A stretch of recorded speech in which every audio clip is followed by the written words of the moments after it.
Muy buen día, queridos hermanos y hermanas. Me alegra poder saludarles en este día, que al menos aquí para Misiones es un día lluvioso. Gracias a Dios llegó finalmente la anhelada lluvia. Eh, Veníamos tiempos muy complicados de seca, y que bueno, ahora por la gracia del Señor estamos teniendo esta hermosa lluvia. Así que vamos a llevar a cabo nuestra clase.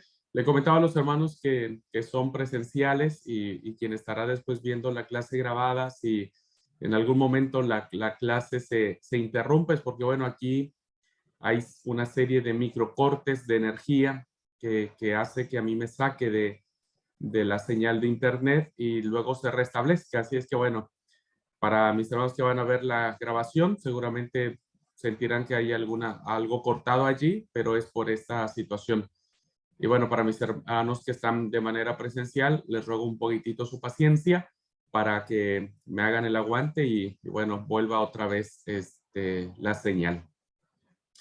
Bueno, hermanos y hermanas, vamos a continuar con este hermoso recorrido que tenemos sobre estos libros tan fascinantes, tan maravillosos. Estamos ahora, hermanos, en un paneo muy general de todo lo que conciernen estos libros, ¿no? Hemos ido puntualizando quizás algunas situaciones, matizando algunas otras, planteando desafíos que incluso nos alcanzan a nosotros hoy. El mensaje del Pentateuco es un mensaje sumamente fundamental. Estamos quizá tomando conciencia o recobrando la conciencia de por qué para Israel la Torá, la ley o el Pentateuco son la parte central de su vida religiosa, social, incluso política, ¿no? Cómo la Torá representa para ellos la parte más fundamental de su existencia. Y aun cuando fíjense que en términos, diríamos, de la narrativa de estos libros, no existe Jerusalén, no existe el templo, ¿no? Que eso era lo más sagrado que tiene o que tenía Israel, ¿no es cierto? La ciudad santa, el templo sagrado, ¿no? Construido por Salomón, después el segundo templo. Aunque no existía el templo antes de que el pueblo pasara el río Jordán, todas las leyes que aparecen en estos libros son tendientes a lo que estaba sucediendo ya en ese tiempo en que se escribe este libro en relación al templo. Por eso es que Levítico, las leyes mosaicas, representan un gran, ah, como es una gran importancia para la fe de Israel. Ahora, vamos a ir entresacando, hermanos, en las siguientes clases, cuáles serían como que las lecciones para nosotros, ¿no es cierto? Y cómo también el Pentateuco representa interesantes desafíos en relación a nuestra fe y cómo Cristo, ¿no? Cómo Cristo está por encima de la ley mosaica y se constituye como el nuevo pacto donde su sangre es finalmente eh, el sacrificio último de nuestra salvación. O sea, es un sacrificio perfecto en palabras de la carta a los hebreos. Bueno, hermanos, vamos a iniciar la clase, pero vamos a pedir a Dios su bendición. Quiero pedirle a mi hermana Rosalba, si ella fuera tan gentil de poder guiarnos a Dios en oración. Hermana, por favor. Amén.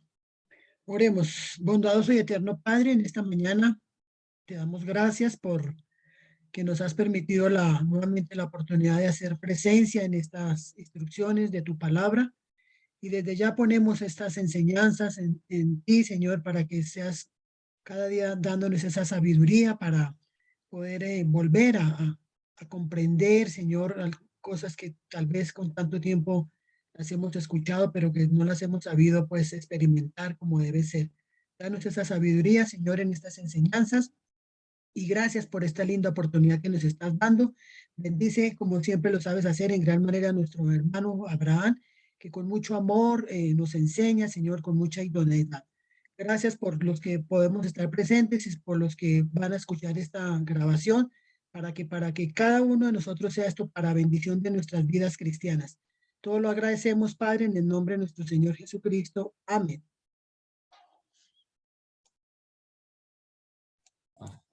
Gracias, hermana. Muchas gracias. Dios le bendiga.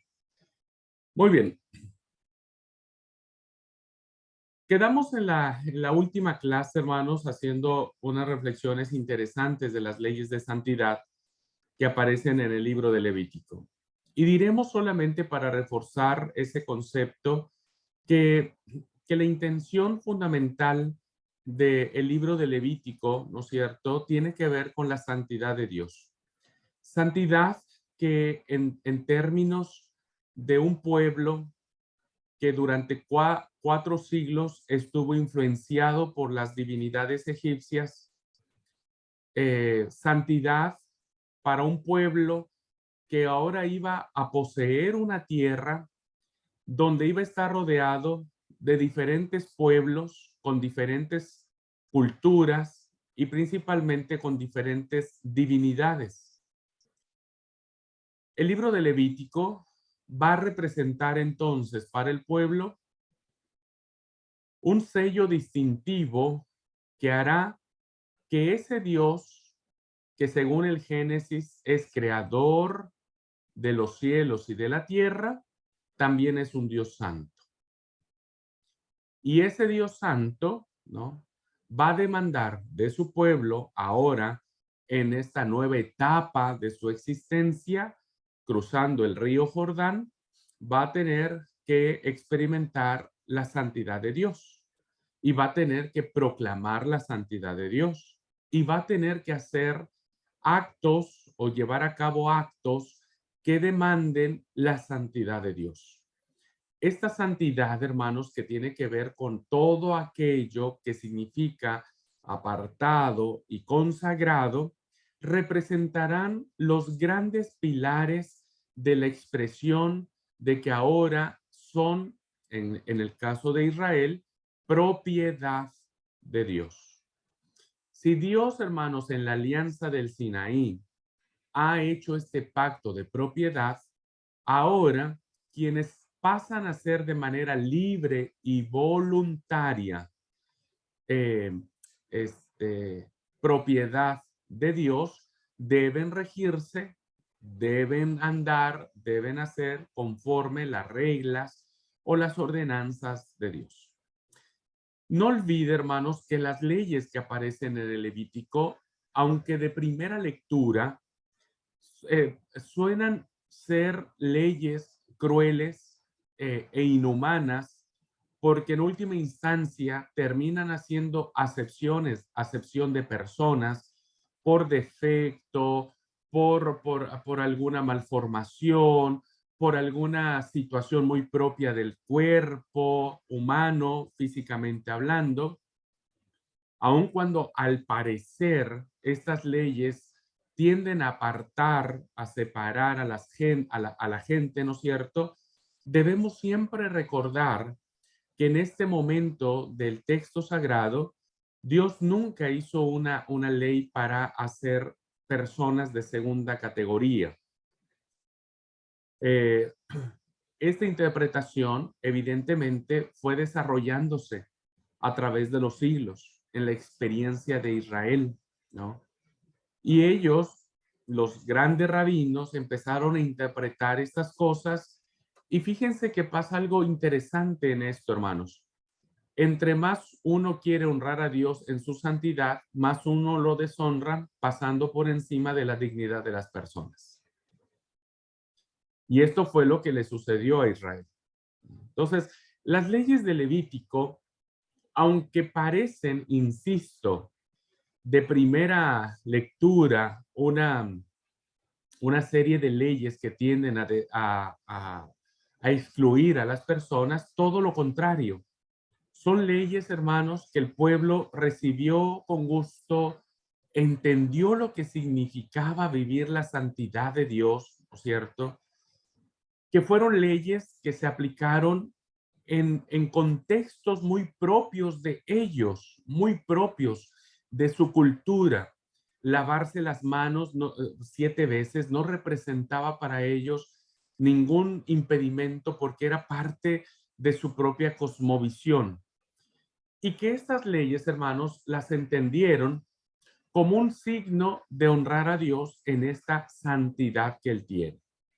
Consecuentemente, hermanos y hermanas, las leyes de Levítico tienden a establecer un vínculo de comunión con Dios en una esfera mucho más allá de lo que las divinidades de aquellos tiempos ofrecían. Porque ahora nosotros podemos acceder a tener comunión con Dios a través de descubrirlo en su santidad, ¿no? En su santidad. Santidad, hermanos, que estará permeando todo el texto sagrado. Pero este término de santidad, insisto, no tenía que ver con un Dios, hermanos, que estaba alejado de su pueblo como las divinidades paganas. El Dios que es 3 veces santo y que aparece en el texto bíblico no es un Dios distante, es un Dios que baja de las montañas, ¿no? Y que acompaña al pueblo.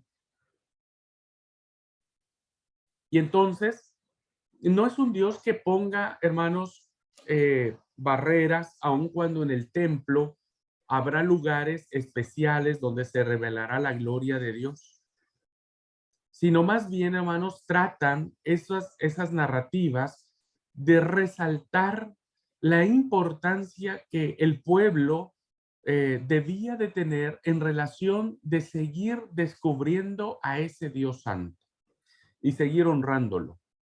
Esto, hermanos, en términos positivos, diríamos, representa gozo en el corazón de cada uno de nosotros.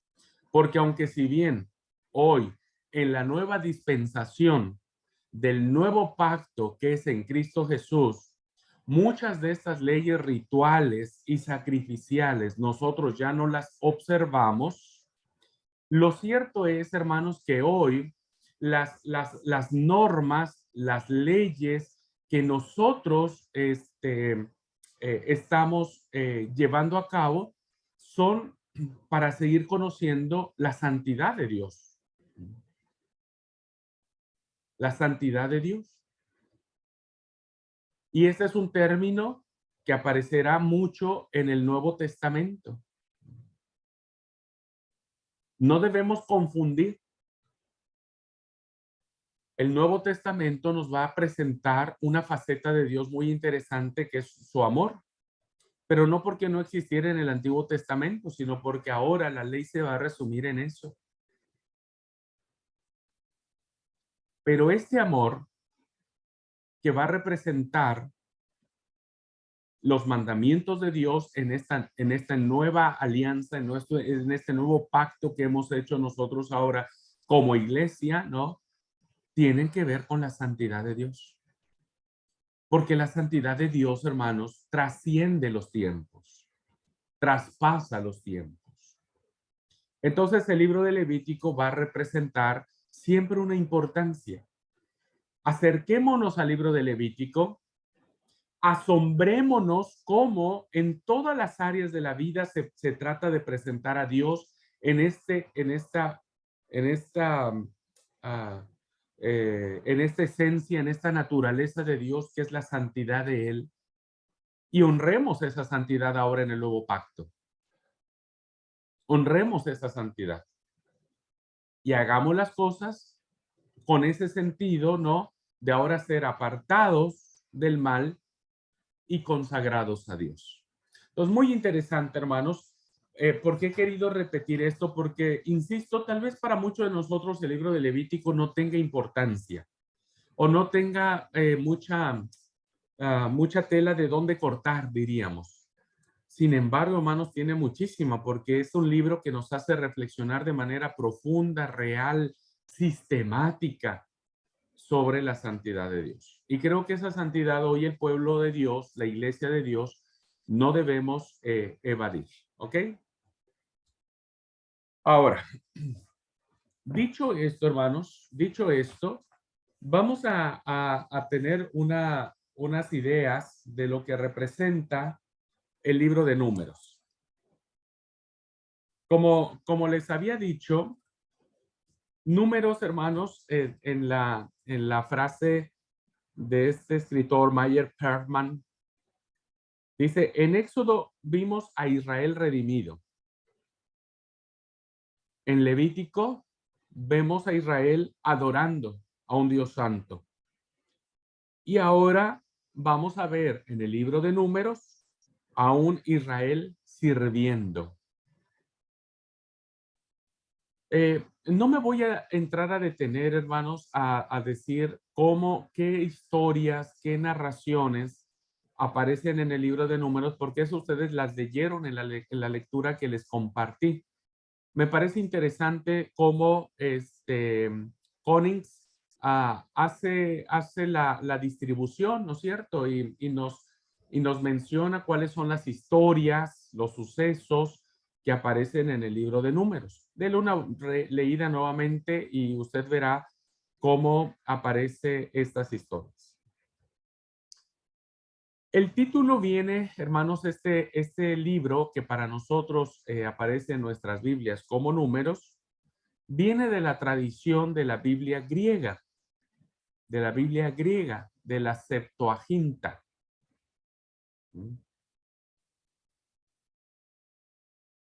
Y se le denomina Números porque hay en este libro dos grandes censos. Al principio del libro hay un gran descenso y en el capítulo 26 también hay otro censo que menciona este libro. Por eso, la Septuaginta, considerando que iniciaba con el gran descenso, con un gran censo y terminaba con otro, le puso el nombre de Números, ¿no? Porque eso es lo que hay, números. Sin embargo, como sabemos, hermanos, en la tradición de la Tanaj, o de la Biblia hebrea, ¿no? No se le conoce como números, sino se le conoce como Bet Mikhabbar. No se preocupen si no lo pueden pronunciar, pero ni yo tampoco. ¿Qué significa las primeras palabras que aparecen en este libro?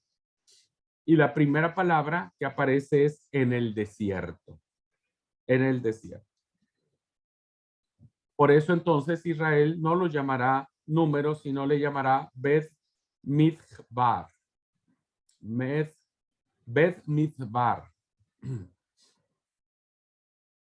Bien, esta denominación que le da la Biblia hebrea va a reflejar con mayor fidelidad, diríamos, el carácter de este libro.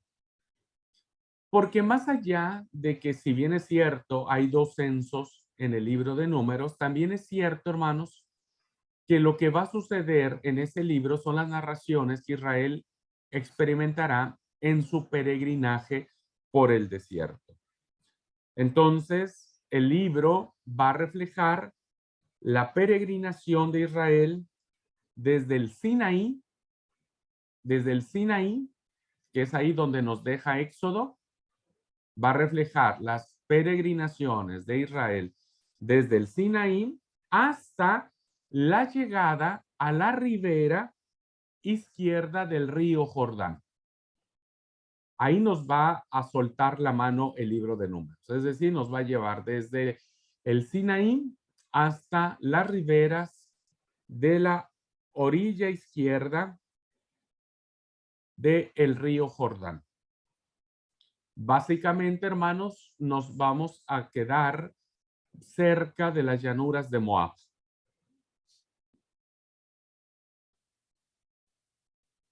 Bien, este libro, hermanos, va a abarcar un lapso de casi 39 años, entre 39 y 40 años.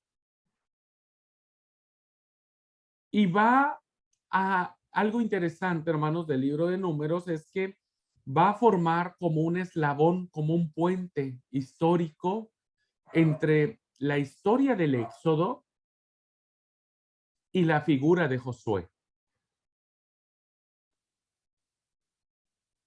Porque aunque si bien es cierto nos falta el libro del Deuteronomio, Deuteronomio más bien lo vamos a hacer descansando en las llanuras de Moab. No va a haber camino, no va a haber, ¿cómo es? No va a haber avanzada, no nos vamos a mover de las llanuras de Moab en el libro del Deuteronomio. Entonces, Números se convertirá en ese puente, en ese eslabón entre los sucesos del Éxodo y la figura de Josué, que será muy importante para la mentalidad judía. ¿Cuál es el carácter del libro de Números, hermanos? ¿Cuál es el carácter del libro de Números? Números, hermanos, vamos a llamarlo ahora como nosotros lo conocemos, aunque ya dije que en la tradición hebrea refleja muy mejor el título que le pusieron porque es de lo que va a pasar. Sin embargo, vamos a darle la denominación que nosotros, nuestras Biblias incluso lo tienen. Porque además me sale mejor pronunciar números que la palabra en hebreo. Entonces vamos a dejarlo como números. Números, hermanos, es una miscelánea, es un reportaje, si ustedes lo pueden llamar así, de tres momentos interesantes o de tres aspectos. Primero, Números nos va a hablar acerca de los acontecimientos históricos de la peregrinación de Israel en el desierto. Números, entonces, hermanos, nos va a dar los acontecimientos, algunos acontecimientos que sí sucedieron en este lapso de tiempo en el cruce de Israel por el desierto. Que ya les dije que este peregrinaje inicia desde el Sinaí y termina en la ribera del Jordán. Entonces, eso nos va a tratar. Segundo, Números también, hermanos, nos va a hablar acerca de las leyes para Israel que van a permanecer, van a tener un carácter permanente.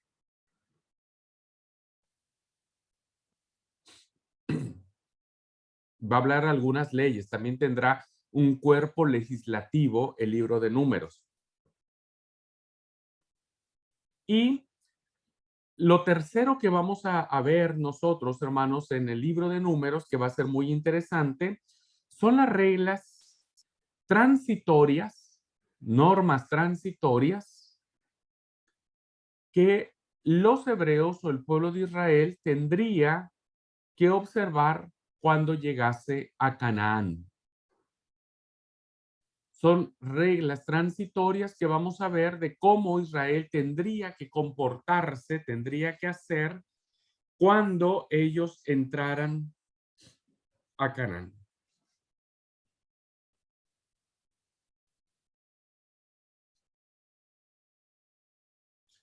Que básicamente es del capítulo 33 al 36 del libro de Números. Entonces, si nosotros estos eventos, hermanos, que aparecen en la lectura que les di, los representamos en estos tres puntos fundamentales, ¿no? Le vamos a encontrar sentido de manera muy esquemática a estos sucesos que aparecen en el libro de Números. Si ustedes ya leyeron, voy a hacer un paréntesis, hermanos, solamente. Si ustedes ya leyeron o están leyendo la segunda actividad que tienen que hacer, ustedes se habrán dado cuenta que ahora la actividad que tienen que hacer son elaborar mapas mentales. Más allá, hermanos, de interpretar la lectura o darlo por cierto o no, lo que yo quiero que ahora desarrollen ustedes son esta técnica que es identificar de manera conceptual y de manera ascendente, descendente, de manera más práctica, nombres, acontecimientos, etcétera. Los mapas mentales lo que nos ayudan es precisamente eso, tener en nuestra mente toda la historia, pero sistematizada. Si ustedes logran desarrollar esta habilidad, que la vamos a ir teniendo en el seminario de manera constante, entonces para ustedes les va a ser muy fácil explicar en algún momento algún suceso que ustedes quieran decir. Algún día ustedes van a ser profesores o profesoras de este seminario y sería muy bueno que ustedes trabajaran en esos mapas mentales porque, bueno, les permite, ¿no es cierto?, tener válgase la redundancia, en la mente de manera esquematizada la información. Entonces es muy práctico. Yo los quiero motivar y desafiar a que desarrollen esta técnica para que cuando ustedes, yo los invite a dar un curso sobre Pentateuco, por ejemplo, ¿no? Ustedes ya alumnos, voy a llamar y le voy a decir, Liti, necesito que le dé un curso de Pentateuco a este grupo de personas. Bueno, ya uno tiene básicamente el mapa o toda la información esquematizada y ya nada más uno de a poquito lo va desarrollando. De a poquito lo va charlando. ¿Me explico? Entonces, los animo a que puedan, incluso les paso una liga para que vean más o menos cómo son los mapas mentales y demás. Bueno, cierro el paréntesis. ¿Cuáles son los tres grandes temas que trata el libro de Números? ¿Alguien quiere decírmelo?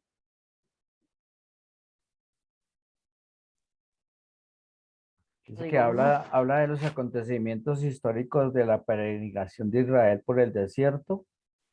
Y el segundo habla de las leyes de Israel que tienen un carácter permanente. El tercero dice son reglas transitorias que los hebreos tendrían que observar cuando entren a Canaán.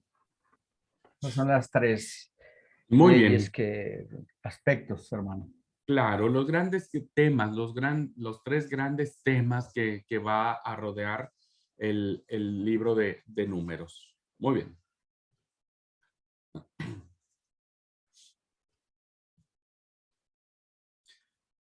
Se considera, hermanos, el libro de Números que está enfocado, por eso la expresión de este autor de Israel sirviendo en el desierto, porque se está enfocando respecto a los temas del servicio y la conducta que Israel tendría que tener, no solo en su peregrinaje por el desierto, sino, insisto, cuando llegue a poseer la tierra prometida. Dicho en otras palabras, ¿no? Vemos en los libros de Éxodo y Levítico las enseñanzas de Dios. Y en el libro de Números vemos a Israel aprendiéndolas, tomándolas para sí, asimilándolas, algunas practicando y otras tendrá que practicar o desarrollar o llevar a cabo una vez que pase el cruce del Jordán. ¿Cuál es entonces? Este es el carácter del libro, hermanos. En eso podríamos nosotros dividir tres situaciones importantes: los eventos históricos de su peregrinaje por el desierto, las leyes, hermanos, que tendrán algunas carácter permanente, como es la ley de las herencias, por ejemplo, ¿no? Que aparece en el libro de Números, o la ley de los votos, o la ofrenda en las fiestas, serán ordenanzas, perdón, serán ordenanzas permanentes que Israel tendrá.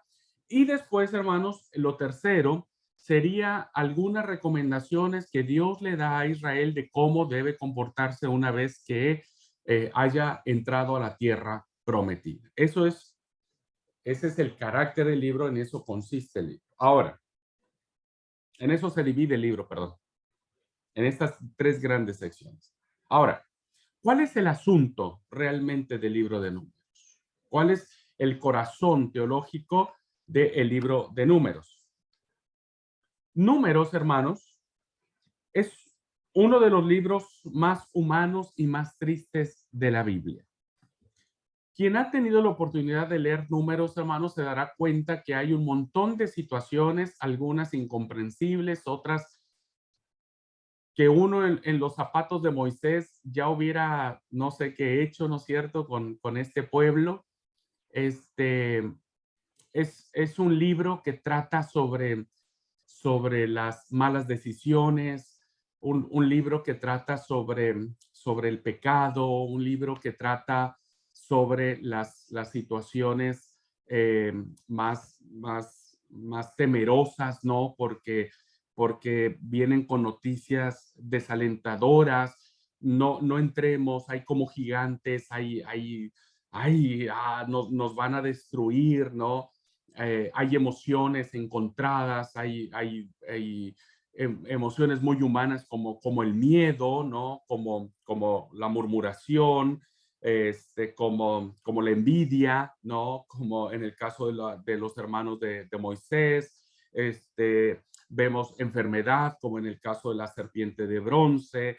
Vemos por el pecado del pueblo, ¿no es cierto? Vemos idolatría, vemos las rebeliones, en el caso de la rebelión de Coré, ¿no es cierto? Vemos que no hay contentamiento por parte del pueblo, el pecado que ahora tiene Moisés y Aarón. A ver, ¿qué nos dice todo esto, hermanos? Quiero preguntarles, ¿qué nos dice estos conceptos que yo les acabo de decir? Todas estas situaciones tan humanas, tan tristes, tan trágicas, ¿qué les dice eso en relación al libro de Números? Opinaría que el pueblo prácticamente estaba disconforme con lo que estaba pasando. Por ejemplo, también y Moisés, ya cansado de tantas quejas y críticas, comete el error de golpear la piedra. Y bueno, también diría que querían volver a Egipto porque tenían todos los alimentos. Eso, y no confiaban en Dios, es lo principal que opinaba. No creían que iban a llegar. Eso es lo que Ujú. opinaría. Ok, gracias, Alan. Sí, que forma parte un poquitito de lo que estamos viendo acá. Pero, a ver, la pregunta, tal vez yo me exprese mal en la pregunta. ¿Por qué este libro se le llama un libro que es profundamente humano y profundamente triste por todas estas situaciones difíciles que estamos encontrando, ¿no? A ver, nosotros no nos sorprendimos cuando vimos las macanas, perdón, ¿cómo sería Los errores o claro, gracias, los errores que tuvo Jacob, por ejemplo, ¿no? No nos sorprendimos tanto porque era un solo hombre, etcétera. Cuando Abraham pasa a la mujer por hermana, cuando los hermanos de José lo venden, no nos sorprendimos tanto eso, ¿no es cierto? Pero ahora estamos sorprendidos porque no es una persona, es muchas personas, es todo un pueblo con todo esto. ¿Qué les dice todas estas emociones humanas en relación al lugar donde ellos están? Porque recuerden que dijimos que número significa en el desierto. Dina y luego Bere. Buenos días a todos. Bueno, eh, estoy sin cámara. Bueno, considero que debe ser, desde mi punto de vista, la incredulidad de los 10 espías que los llevó a esta consecuencia cuando fueron a explorar la tierra donde les iban a, Dios les iba a dar la tierra de Canaán y vinieron con toda la negativa, mientras que José y Caleb sí, podemos conquistar la tierra, y un poco la consecuencia de esa incredulidad de los 10 espías. No sé, se me hace que puede que por esto les toca vivir estos años y esa experiencia en el desierto. Ok, gracias Dina, gracias. Igual que Alan, identifican un suceso de lo que está pasando acá. En este caso, Dina ha identificado la narrativa de los espías, ¿no? Que regresan con estas noticias. Gracias, Bere.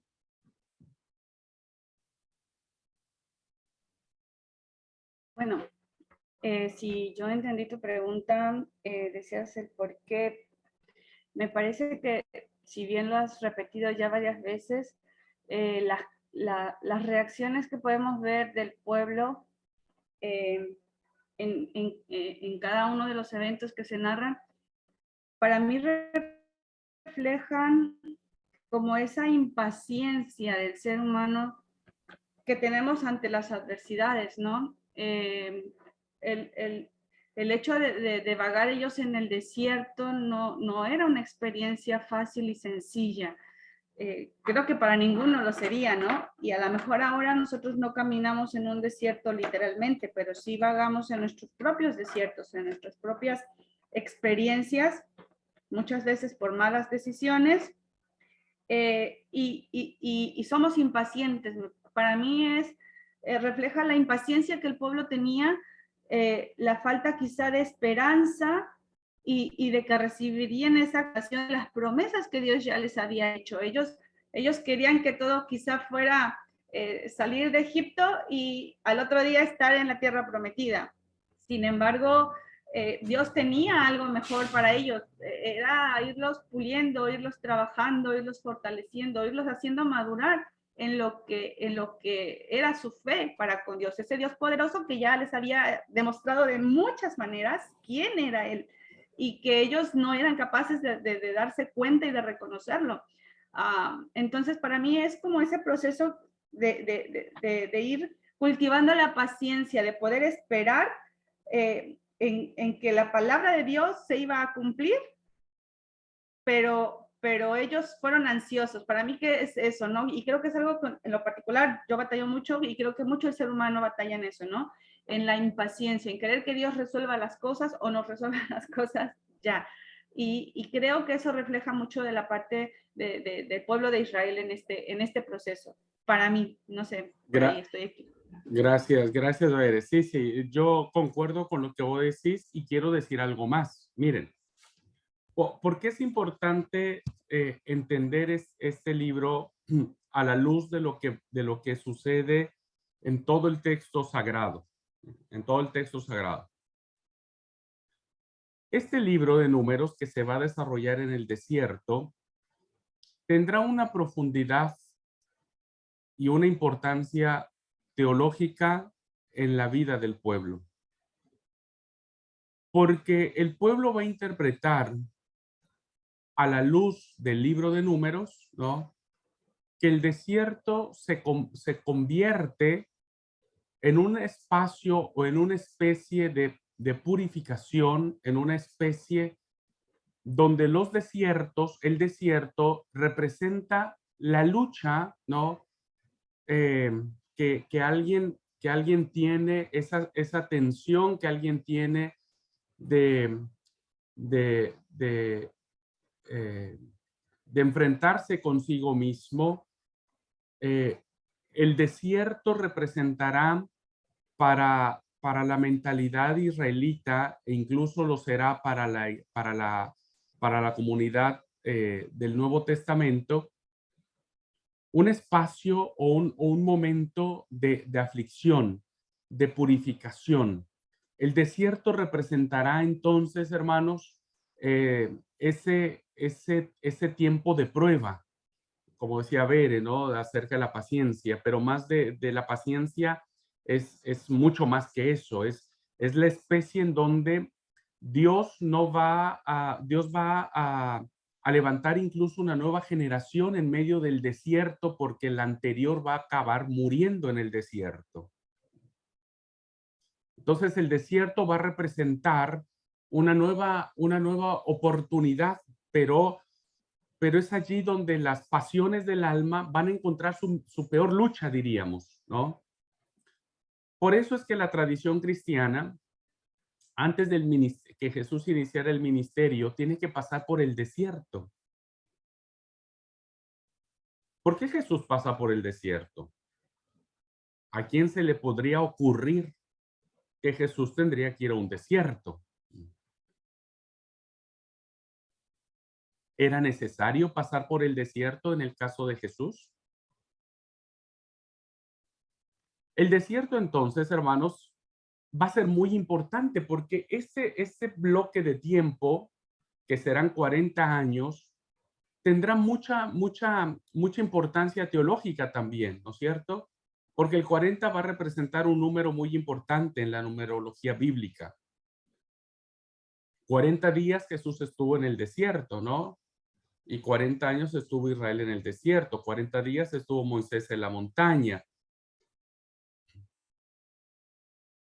En fin, el desierto, entonces, en la cosmovisión del pueblo de Israel, dado los sucesos que aparecen en este periodo de tiempo, que déjenme decirles algo, hermanos, déjenme decirles algo. El libro de Números solamente narra el primer año y el último año de ese peregrinaje en el desierto. Es decir, que los años intermedios poco sabemos de qué realmente sucedió en ese peregrinaje.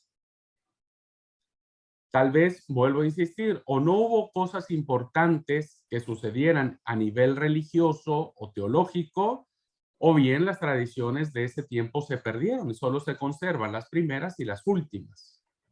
Entonces, los desiertos, hermanos, que ahora nosotros interpretamos, ¿no? Es un proceso de purificación. Un proceso de purificación, porque ahora los que tienen que poseer la tierra prometida no son los que son liberados de Egipto, porque estos que han sido liberados de Egipto han cometido pecado delante del Señor. Tiene que entrar una nueva generación. Tiene que ser purificado. Hermana Zoraida.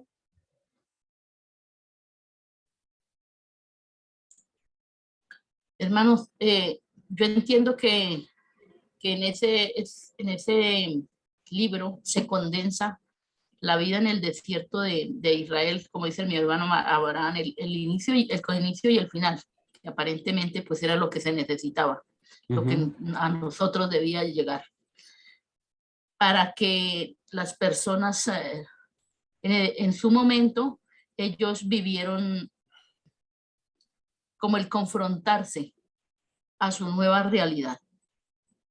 Ya eran un pueblo que ya no estaban en Egipto, tampoco estaban en la tierra prometida, pero tenían una vida, y una vida que estaba difícil, que había que sortear de alguna manera. Y ahí es donde se ve quién es quién. Entonces ahí es donde afloran las dificultades, las envidias. Yo me imagino en el momento de los que querían volverse a Egipto y los que querían seguir y llegar, y que diría, si Moisés no está, pues yo los hago volver, síganme a mí. Y si Moisés está, pues quitémosle la autoridad, en el caso de Coré. Muchas cosas que le pasan a las personas. Otro aspecto que yo veo ahí es que uno muchas veces, creo el caso de Jacob, era uno solo, y entonces pues uno trata como de decir, esa persona sola es la que comete errores, pero resulta que no, en colectivo los errores se convierten más grandes, más un problema mucho más grande. Cuando una persona en la iglesia peca solo, pues es un pecado y es triste, pero cuando ese pecado contagia a muchos y hace división, es una tragedia, es una tragedia. Dios lo permitió que estuviera ahí para que nos demos cuenta que en las dificultades, cuando todo está bonito, todo está muy bien, pero cuando ya llegan los problemas en el desierto, las dificultades, las tragedias, las cosas que no nos gustan, que no aceptamos con facilidad, que nos parecen que no son, el ser humano saca su parte humana no tan buena y se ve, se refleja y contagia y hace daño. Y eso le pasó al pueblo de Israel en el libro de Números. Ahí vemos todo lo que uno dice, ve unos personajes tan difíciles que uno dice, ¿cómo pueden ser? Y ve a Moisés y dice, ¿cómo pudo aguantar? O sea, el uno sacó lo tan malo, pero el otro sacó lo tan bueno. Que eso es lo que está en el desierto. Ahí es donde podríamos decir que como que se saca y se refina lo que de verdad es la persona por dentro. Entonces los que salieron de Egipto murieron porque no podían llegar, bueno, no todos, y la nueva generación que ya en el desierto se forjó como persona, como un pueblo, ya estamos aquí y vamos para donde vamos con toda su intención, fue la que pudo pasar ese desierto y llegar al otro lado y en la, por decir así, en la otra esquina, tomar buenas decisiones y pasar el Jordán. Muchas gracias, querida Zoraida. Suscribo lo que usted dice, es esa parte, ¿no? Donde aflora lo que somos. Es ese proceso de purificación, ese proceso de confrontación con nosotros mismos. Mi hermano Pedro. Paz, hermanos, yo quería preguntarle algo respecto a lo que el hermano nos da de concepto del libro de Números, que se considera un tema que habla el hermano que es de servicio. ¿Qué tipo de servicio se puede ver, digamos, en este tipo, siendo redundante, en este libro? Si el corazón teológico de lo que está pasando son decisiones que se toman de una manera equívoca todo el tiempo, ¿no? Entonces yo quería saber qué tipo de servicio se presenta ahí. Sí, mi hermano Pedro. Miren, cuando nosotros hablamos de que el libro de Números se ve a Israel sirviendo, básicamente estamos en este momento de aprendizaje, ¿no? Que tiene Israel. Israel tiene que ir aprendiendo cuál es su sentido. Por eso es que las indicaciones, tanto las leyes permanentes como las indicaciones que tienen que hacer una vez que pasan el Jordán, tiene que ir en función del servicio que Israel ahora en esta propiedad de que ellos son de Dios, ¿no es cierto? Ahora ellos tienen que ser un pueblo diferente y en cierto sentido tienen que servir, tienen que ser luz a las naciones. En esta etapa realmente no es que esté sirviendo a alguien, sino se está sirviendo a sí mismo. Israel está en este proceso de forjar su identidad.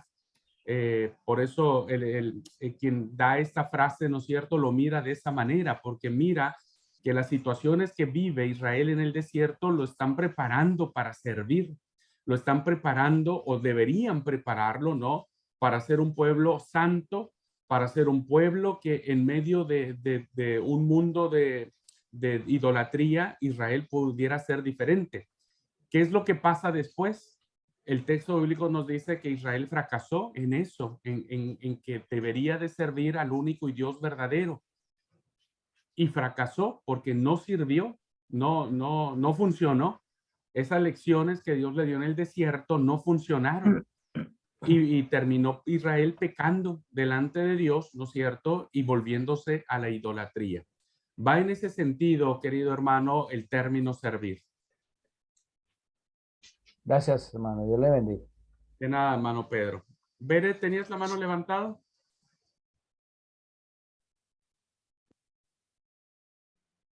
Sí, no, nada más que, bueno, yo trataba de reflexionar un poco en lo que es las narraciones y me parece también que quizá, bueno, yo lo consideraba, ¿no?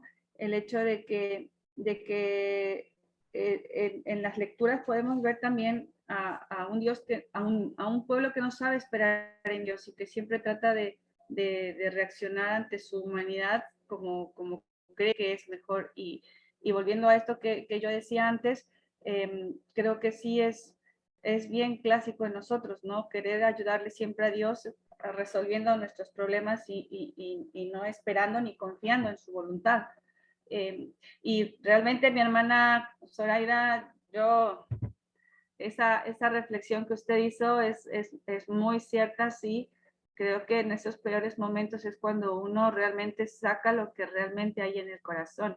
Y creo que eso no nada más le pasa al pueblo de Israel, también nos pasa a nosotros hoy día, ¿no?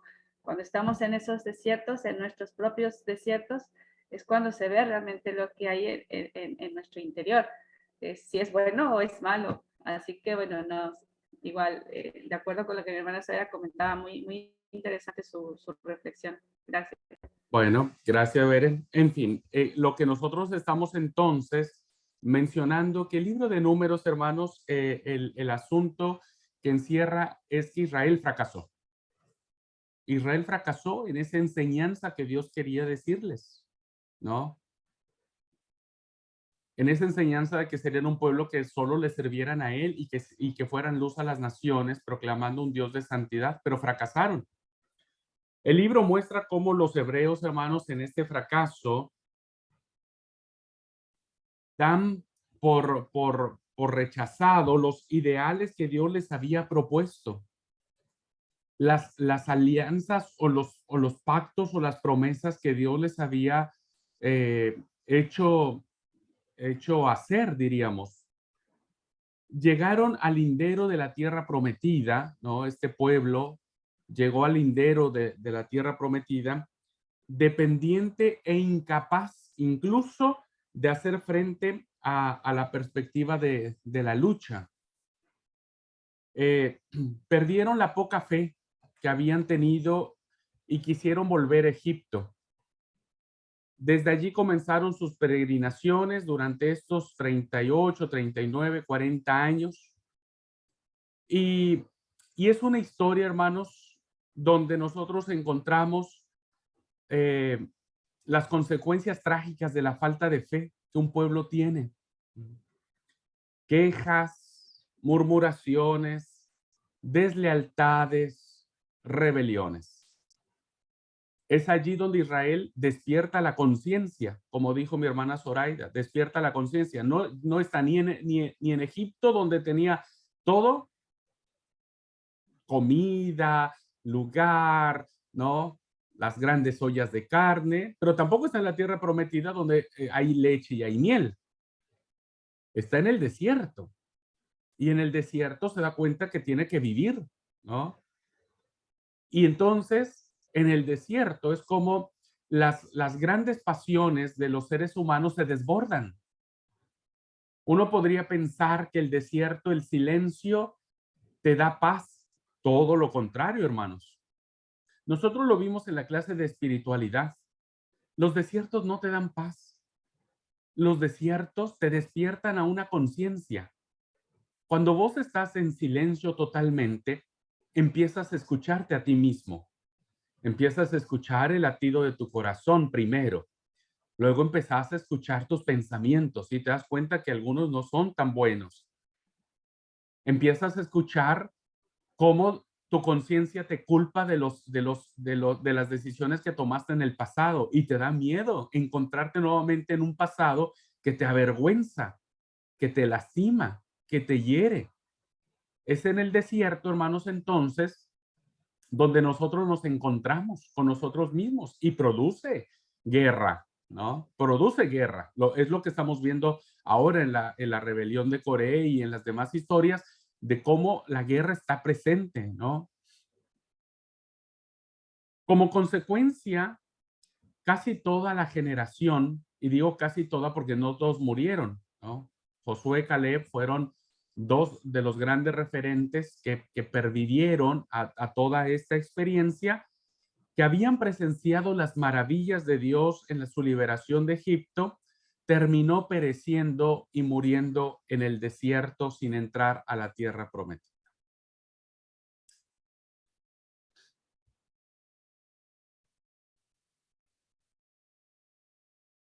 A ver, déjenme hacerles una pregunta que desde cuando tengo ganas de hacerle, yo no sabía dónde meter esa pregunta. No sé si quepa acá, pero bueno, voy a estimular su pensamiento y su discernimiento.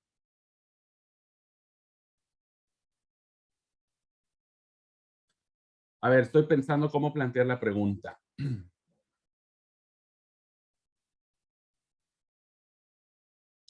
En algún tiempo de mi vida, y actualmente sigo escuchando esta parte, me preguntaba, ¿por qué hoy no existen esos milagros? ¿No? O sea, hoy, por ejemplo, la iglesia está perseguida, está azotada, etcétera, ¿no? ¿Por qué hoy no se abre el Mar Rojo? o un mar, cualquiera que sea, al menos el Paraná, que se abriera en dos. ¿Por qué no cae fuego del cielo? Estaría bueno, ¿no es cierto? Mirar cómo los ucranianos seguramente quisieran que cayera fuego del cielo para que matara a todos los rusos.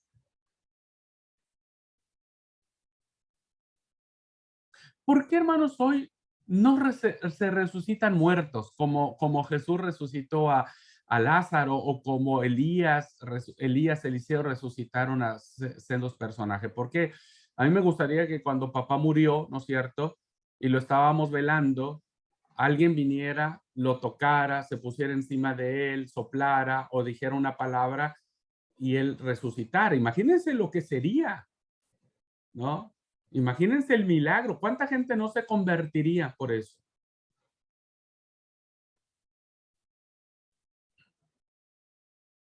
¿Por qué creen que hoy no tenemos milagros?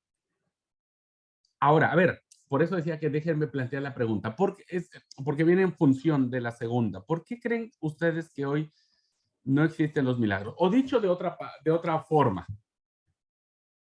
¿qué creen que sucedería si hoy, en nuestro tiempo, sucedieran esos milagros? Déjenme, voy a agarrar mejor esta segunda pregunta, que va más en función de la didáctica que quiero mostrar. ¿Qué creen que sucedería, hermanos? Si hoy, no sé, el Paraná o qué sé yo, no sé qué río hay en Colombia, no sé, el mismo Mar Rojo ahora, qué sé yo.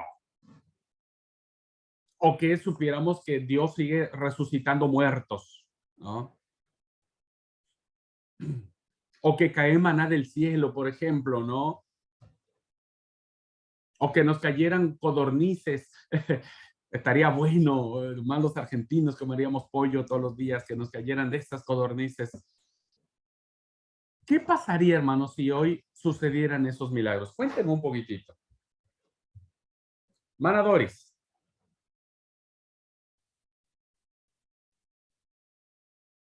Hola, buen día. Yo pienso que la gente adoraría a la persona y no a Dios.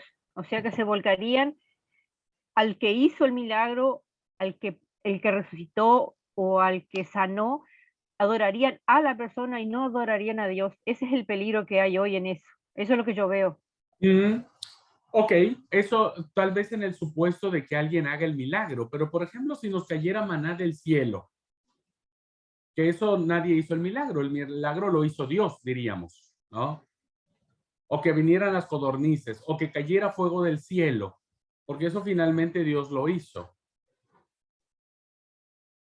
¿Qué pasaría si nosotros de vez en cuando viéramos esos tipos de milagros? No que lo hiciera una persona en particular, porque es cierto lo que dice Doris, terminaríamos adorando o siguiendo a esa persona, ¿no es cierto?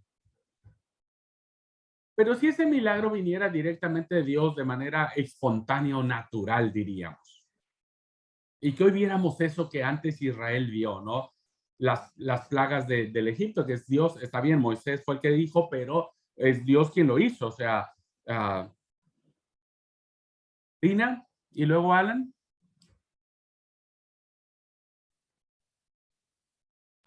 Bueno, sí, si alguien lo hizo, coincide con Doris, ¿no? Que se vería más el que lo hizo, ¿no? O estaría la gente pendiente de que a ver cuándo pasó un milagro. Ahora la pregunta que yo me planteo, si Jesús vino y trazó un camino, ya una nueva etapa, que estamos en otro momento de la historia, en aquel momento se daban milagros, pero hoy tenemos otra enseñanza por medio de Jesús. Sí, es correcto, Dina. Yo aprecio su apreciación y yo coincido, sí, obvio. Hoy tenemos el mayor milagro que es Jesús, sí, pero estamos en el supuesto ese, hermanos, de que si hubiera eso, como antes hubo en la antigüedad, ¿qué pasaría? ¿Qué creen que nos pasaría a nosotros? Alan.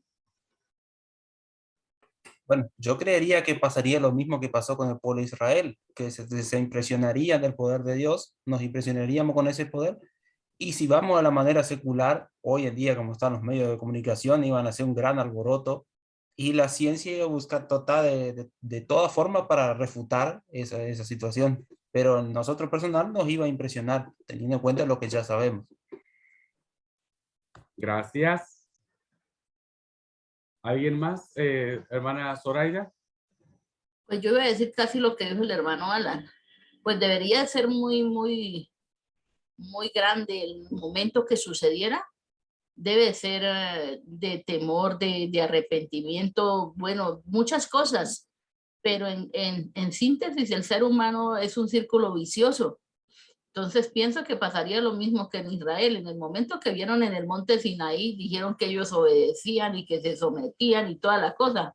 Pero apenas comenzó el desierto, se les fue olvidando y ya dejó de ser importante lo que vieron y lo que habían vivido. De hecho, yo creo que hasta el maná se les volvió fastidioso de tanto verlo. Entonces pasaría lo mismo porque los seres humanos hace...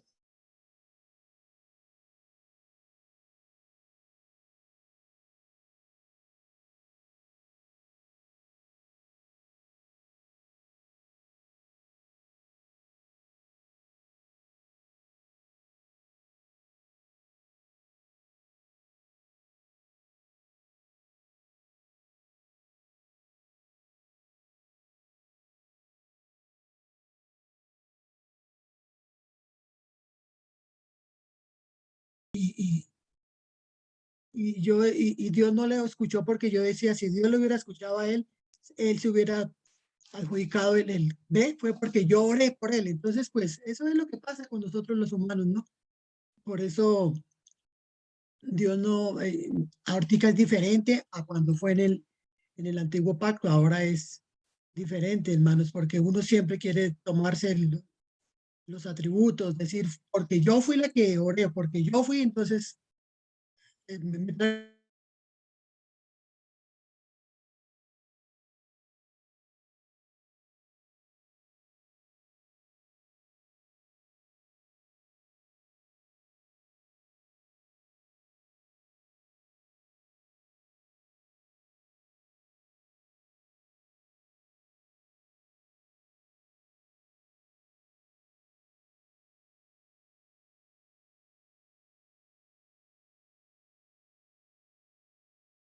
por el medio del Espíritu Santo, tenemos una manera de pensar diferente.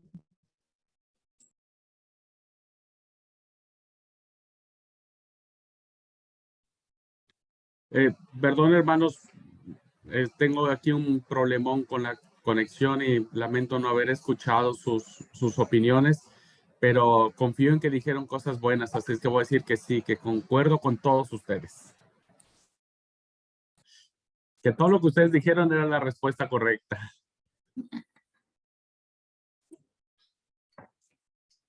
Bueno,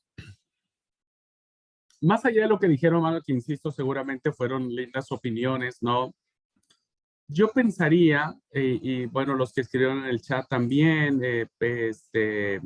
Gabriel decía la cita de Lucas 16:31, Roxana diría, probablemente lo tomaríamos como algo natural y me inclino mucho por esta respuesta de Roxana, porque yo pienso, hermanos, que no pasaría nada. No pasaría nada. Si nosotros tuviésemos hoy que presenciar esos grandes milagros, llámese el que sea, ¿no es cierto? Que hoy no digo que no existan los milagros, ojo con eso, porque Dios es soberano, Él puede actuar como quiera. Dios es Dios. Dios es Dios. Y si Él quiere levantar de los muertos a alguien ahora, Él lo va a hacer, ¿no? Y si Él quiere que caiga fuego del cielo, va a hacer. Dios es Dios. Pienso que nosotros, los seres humanos, tratamos de encontrar o mirar cosas sobrenaturales para creer en Dios, ¿no? Para que entonces diga, ahora sí voy a creer en Él. Pero yo he llegado a la conclusión, a mi reflexión, es que si esos milagros existieran, llegará un momento en donde no los tomaríamos ya más como milagro. O sea, ver que alguien resucita de los muertos ya no sería una novedad, ya no sería un milagro. Fíjense ahora, hermanos, que nosotros tenemos el milagro de la vida, ¿no? El milagro del nacimiento, y ya nadie se asombra con eso, ya es algo, la vecina tuvo su hijo. Pues qué bueno, qué lindo, ¿no? Está bien. No, no me causa mayor impresión saber cómo una célula llegó a ser algo tan perfecto como es un ser humano, ¿no? Entonces, ¿qué es lo que quiero decir, hermanos? Que Israel terminó finalmente olvidándose de todas estas cosas. Gracias, Bere, que creo que algo así dijo la hermana Zoraida. Bueno, me disculpo, por eso digo, si alguien lo dijo, buenísimo. Para mí sería algo así, ¿no? Sería como algo normal. Y creo, hermanos, que Israel, ¿no es cierto? Mirando todo lo que miró y viviendo todo lo que vivió, terminó abandonando al Señor. Por eso es que toda esa generación, la gran mayoría, pereció en el desierto. Y solamente 3 hombres, diríamos de manera muy puntual, Moisés, Josué y Caleb, sobrevivieron hasta el final del relato del libro de Números y los ubicamos en las llanuras de Moab. Y solamente 2 de ellos, 2 personajes importantes, Josué y Caleb, serán los que entrarán en la tierra prometida. Números, entonces, hermanos, representará el desierto en el cual habrá un proceso de purificación. Todos aquellos que finalmente desobedecieron a Dios tienen que morir en el desierto. Y Dios va a levantar una nueva generación de hebreos que serán instruidos en las leyes divinas y preparados para conquistar la tierra de Canaán. Ahora entonces Dios levantará una nueva generación. Una generación que reaprenderá lo que sus padres no quisieron aprender. Aprenderán a servir al único Dios verdadero, aun cuando desafortunadamente no lo podrán hacer. Alan.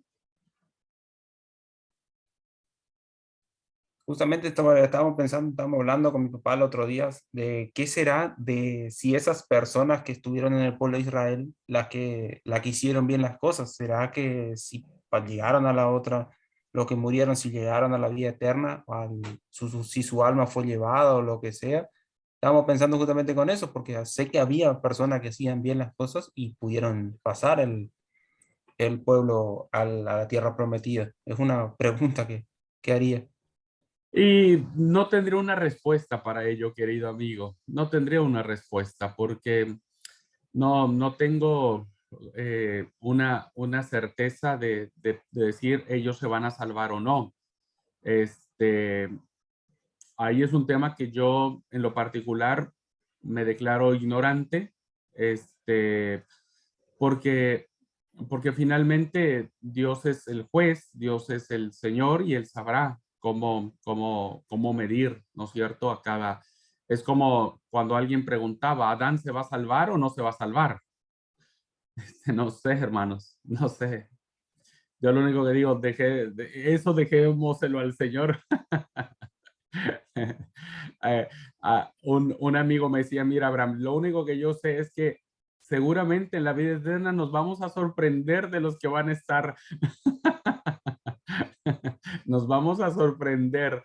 Y bueno, yo creo eso. Así que lamento no tener una respuesta, querido Alan, a eso. Me declaro realmente incompetente, porque lo único que sé es que Dios es el juez y él sabrá quién concederles la salvación. No es que se fueron al cielo, eso nosotros no creemos, ¿no es cierto? No es que su alma se fue a la presencia de Dios o si están o no en la presencia de Dios. Bíblicamente eso no es cierto. Todos están descansando, ¿no?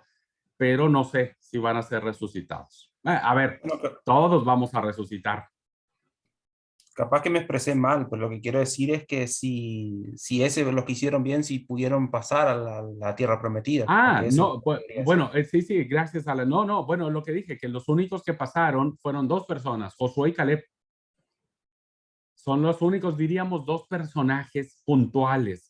Moisés se queda en las llanuras de Moab. Ahí muere Moisés, ¿no es cierto? Pero los que pasaron fueron estos 2 hombres que conocemos la historia y si no se les recomiendo, es hermosísima, de los espías, ¿no? Realmente en la tierra de Canaán, hermanos, no había gigantes. ¿O sí? Me entró la duda. ¿Había o no gigantes en la tierra de Canaán? ¿Ana Zoraida?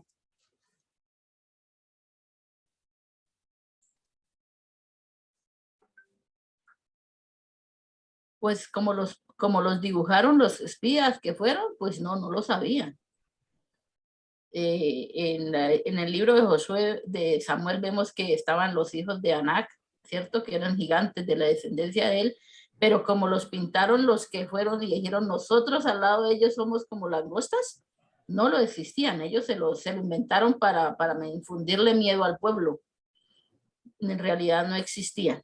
Hermano, yo alcé la mano por una cosita, por reforzar lo que había dicho.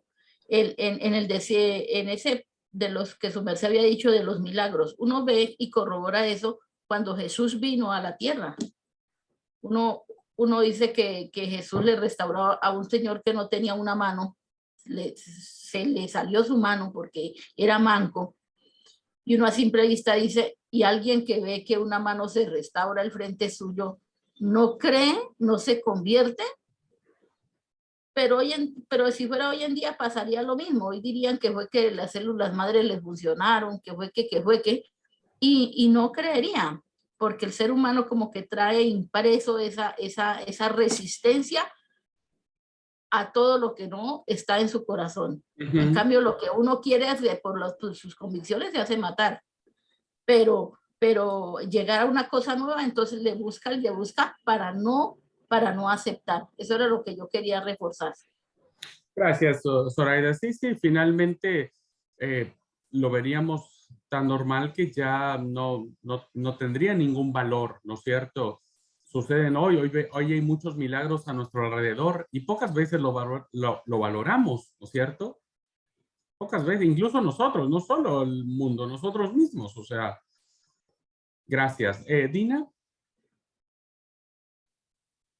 Me quedé pensando en los gigantes, si había o no, tomando como referencia a David y Goliat, pero bueno, y eso por ese lado, y contestándole a Alan si entraron algunos al desierto, bueno, número 14, en el verso 29 dice que murieron de 20 años para arriba, así que de 20 años para abajo quedaron la gente, según este texto, ¿no? No sé si, si no lo confundo más, Alan, o era eso que preguntó o otra cosa.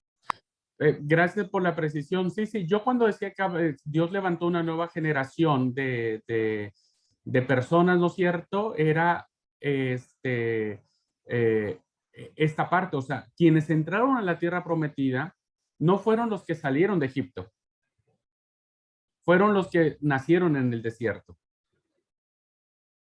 Los que entraron a la tierra prometida, que salieron de Egipto, fueron Josué y Caleb. Fueron los únicos dos que nacen en Egipto, obtienen la experiencia del éxodo y son los únicos dos que entran a la tierra prometida. Pero de ahí en fuera, claro que entró el pueblo, pero fue el pueblo que nació en el desierto. La vida salvaje e incierta del desierto, hermanos, es muy importante en la mentalidad de hebrea porque les da una nueva personalidad. Ahora tienen que cambiar su mentalidad de esclavo, ¿no? Y ahora tienen que acostumbrarse a una nueva dureza. Tienen que acostumbrarse a soportar la escasez de agua y de comida, que fue una de las quejas que tenían con Moisés, ¿no es cierto? Volvámonos allá, allá había sepulcros para sepultarnos a todos, acá nos vas a tener que enterrar en el desierto. Tenían que acostumbrarse ahora, ¿no? Porque en la esclavitud, si bien es cierto, estaban sometidos, pero vivían en un espacio de seguridad. Ahora tenían que enfrentarse al peligro continuo de un ataque repentino de los pueblos del desierto, como sucedió. Y finalmente, entonces, ahora Israel empieza a desarrollar una nueva conciencia de lo que es. Y además, sí, gracias, Liti, las personas no vivían muchos años. Estoy tratando de recordar, hermanos, cuál era la edad promedio que en ese momento existía. A ver, algunos comentaristas dicen, hermanos, que la edad promedio de una persona era de 40 años en aquella época de vida, ¿no? Entonces, no es que Dios los haya matado, finalmente cada uno fue pereciendo en esa calidad de vida que tenía, ¿no es cierto? Y entraron a la tierra prometida. Entonces, Números, hermanos, representa una belleza impresionante y una enseñanza maravillosa. Todas estas cosas que hemos visto de estas narraciones, ¿no? Que ya platicamos y que aparecen enumeradas en la lectura que yo les di, tienden en términos generales a establecer las grandes luchas, los grandes desafíos, tienden a establecer las grandes pruebas que el pueblo tiene que pasar como un proceso de purificación para entrar a la tierra prometida. Al terminar el libro de Números, estamos ya en las riberas del río Jordán y estamos a punto de poseer la tierra prometida. Cuando termine el libro, entonces termina con ciertas indicaciones que Dios le da al pueblo de cómo ellos tendrían que comportarse en la tierra prometida. Y así es como terminamos, hermanos, el punto.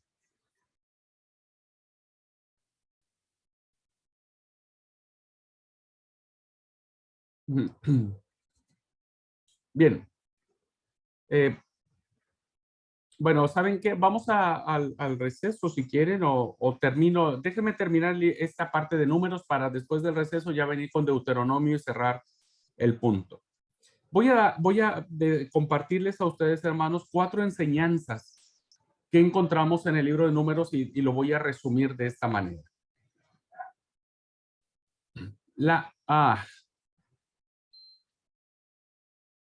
Te puedo creer.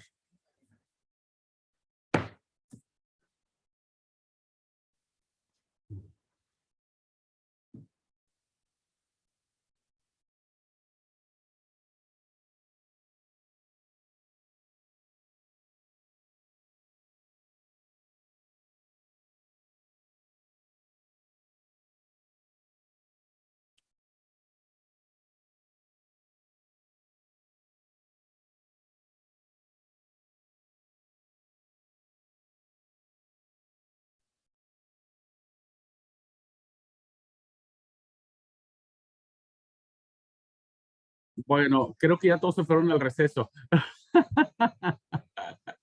Está bien, hermano, vamos a terminar, después volvemos.